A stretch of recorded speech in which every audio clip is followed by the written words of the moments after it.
За өнөөдрийн хичээл модон барын тиг гэсэн хичээл байна. За хичээлийн зорилго бол модон барын тиг хэлбэрийн онцлогийг таньж унших байна.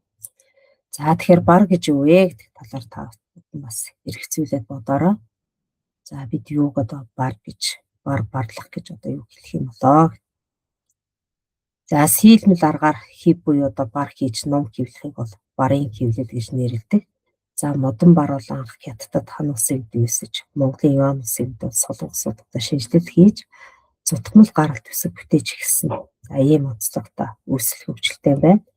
За бар хийхдээ модон бар хийхээ бол эртний бөгөөд нарийн ур чадвар шаарддаг үйл явц нь. За материал нь юу байх вэ гэвэл одоо хатуу модыг сонгодог, өвчлөн одоо гүйс, ус зэрэг модыг ашиглана. За тэр загварыг хэрхэн яаж гаргах вэ гэвэл одоо хэвлэх үсэг дүрсийг цаасан дээр одоо буруу харуулсан зурна. За энэ хэвлэх үед одоо зөв харуулахад одоо тусалдаг. За амин одоо сийлэх. За модон дээр загвараа буулгаж тусгай одоо сийлбэрийн багаж ашиглан үсэг дүрсийг бол сийлдэг. Энэ үйл явц нь маш нарийн бөгөөд төвчээр шаарддаг. За сийлс модон барыг одоо бэхээр бүрж цаасан дээр дарж хэвлэнэ. За бэхийг жиг тараахын тулд одоо тусгай булыг бол ашиглана. За үүнийг бол бэхлэх гэж нэрлэдэг. За дараачийн одоо үйл явц нь бол хатаах. За хэвлсэн цаасыг бол хатааж ном болгоно гэдэг. За энэ үйл явцыг бол хатаах үйл явц гэж нэрлэдэг байх нэ.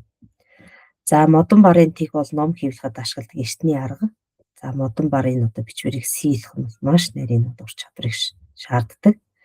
За модон барын тигийг одоо модон дээр үсгийг буруу харуулан сийлж дараа нь одоо бэхээр дарж одоо хэвлэдэг. За үүнийг бол сийлмэл аргаар одоо хэвлэх гэж нэрлэнэ. За минь одоо үсгийг шууд модон дээр сийлэх болон цаасан дээр бичээд түүнийг модон дээр одоо нааж сийлэх юм аргууд байна.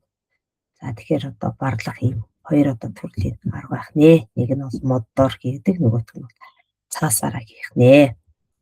За модон барын хив одоо хийсний дараа харагдах байдал бол ингэж харагдана. За та бүхэн бол энэ зургийг бас харьцуулаад хараад үзээрэй.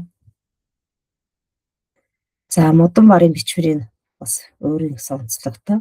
За ген гүйгүүлэгч үсгүүдийн өмнө бол тусал тавьдаггүй. За үндэсний бичлэгт бол ингс үсгүүд бол ихшгийн одоо дараа урсан бол заавал одоо тусал тавьдаг бол за модон барын бичвэр дээр бол туслыг нь тавьдаггүй гэж ойлгож байна.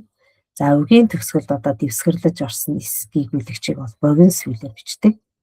За үгийн нэхэнд орсон GZ гүйгүүлэгчтэй яг одоо адилхан яа үсгийг одоо бичнэ гэж. Өөрөөр хэлбэл яа үсгээр итгэр шилэг байдаг бол за модон барын бичвэрт бол GZ үсгтэй адилхан хаашууд шилбэр бичдэг байх нэ. За модон барын ном бол судар хэлбэртэй байдаг учраас үгийг одоо олон таслан бичих одоо юм шаардлага гардаг. За тасалж бичсэн үгийн эхний хэсгийг бол төгсгөлд бол монгол үсгийн надагт ордог одоо хэлбэрийг бичээд шим мөрийнийхэнд бол бичсэн үгийн сүүлийн хэсгийг үгийнхэнդ ордог хэлбэрээр бас эхлүүлэн бичдэг бас юм онцлог байна. За өөрөөр хэлбэл тасалж бичихтэй. За үгийн төгсгөлд ордог үсгээр төгсгөөд за дараачийн мөрнөөс эхэлж байгаа эхний үсгийг бол үгийнхэнд ордог үсгээр эхэлж бичнэ гэж ойлгож байна. За эр эмгийн хийгийг гүйгүүлэгчийн нэмс одоо хоёр цэг за тавьдаг одоо үг байна. За эр үгийн гүйсгийн нэм хоёр цэг тавьдаг. За өөрөөр хэлбэл хэ гүйгүүлэгчийн тийм ээ эмгийн хэ гүйгүүлэгчийн нэм эр үгийн гүйгүүлэгчийн хэ үсгийн одоо өмнө бол хоёр одоо туслыг тавьсан байдаг гэж ойлгож байна. За энэ гүйгүүлэгчийн үсгийн өмнө бол цэг тавьдаггүй гэж. За сайн бас минь онцлог дээр ярьсан. За жишээлбэл хоёр гэдэг үг байна тийм ээ. За минь эрхэт гэдэг үг байна.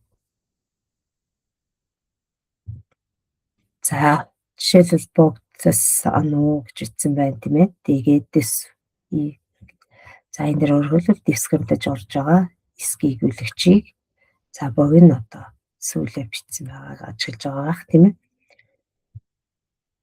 За энэ бол эс гэдэг гүйгүүлэгчийг бичих одоо онцлог юм аа. За амин одоо энэгээр үсгийг бас уншаад үзээрэй. Энд нөгөө яа үсгийг Z үсгтэй адил хэлбэрээр бичдэг гэсэн саяны онцлогийг энд харуулсан байна. За эр эмгийн хий гүйгүүлэгчийн өмнө хоёр цэг тавина гэж. За худаг гэдэг үг энэ байсан байгааг анзарч байгаа тийм ээ. За энэ хэсгийг бас би дагаад уншихыг хичээгээрэй. За энэ бичвэрийг багш нэгдэлтэн кириллээр оруулж байна. Ялж төгс нөхцөө хоёр ёсны эзэнд мөрмөө. Илэрхийлээ хоёр ёсныг ямарчлан найдагч ялгуулсан чадагчийн эрхтний үлмэд бишрэн сөвдөж ялгаж мэрэгэн хийгээ тэндийг шинжлэх ямар сайн номлол төвчийн төдий дурсгасуй гэж за модон бараар биччихье. За модон барын тгийг уншихдаа анхаарах одоо үндсэн 3 онцлог байна. За эсгийн хэлбэр маягийн төгсгөл эхлэлд орох зарим хэлбэрийг бол таньдаг байх ёстой.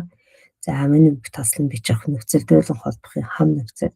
За амин тий алгын нөхцөл зэргийг бол хэрхэн бичсэнийг бас та бүхэн таних ёстой. За дараагийн онцлог бол эхийн нутаг агуулгыг ухаарч унших гэсэн. За ийм онцлог шинжүүдийг ухаарч унших нь зүйтэй байх нэ.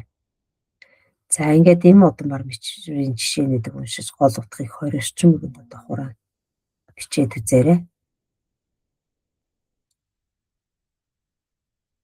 За эдгээр одоо 2 хуудсыг та бүхэн бас уншаад дэвтэр дээрээ хөрвүүлээд бичээд за бие даалтынхаа за оноонуудыг авах боломжтой байх нэ.